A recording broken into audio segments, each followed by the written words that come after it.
Vous connaissez sûrement le nail art, mais connaissez-vous le mail art?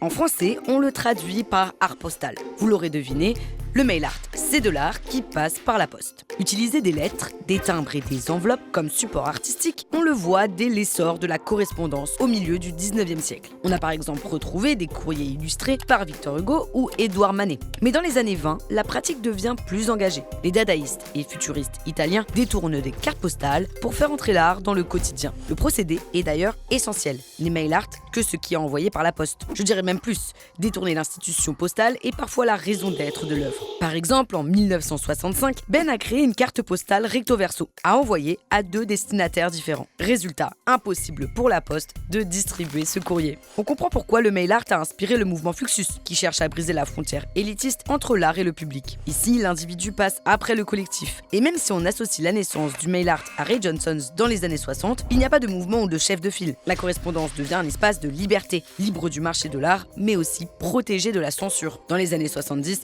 le mail art devient populaire chez les artistes vivant sous les régimes autoritaires, notamment en Amérique du Sud et en Europe de l'Est. Un réseau international et coopératif voit le jour, l'un des principes énoncés dans le manifeste du mail art. Mais ce manifeste s'attend aussi à ce que les nouvelles technologies transforment le mail art. Dans des pays comme le Danemark, où la poste ne distribue plus le courrier, il faut se tourner vers son successeur, l'ASCII art. Mais ça, ce sera pour une prochaine vidéo.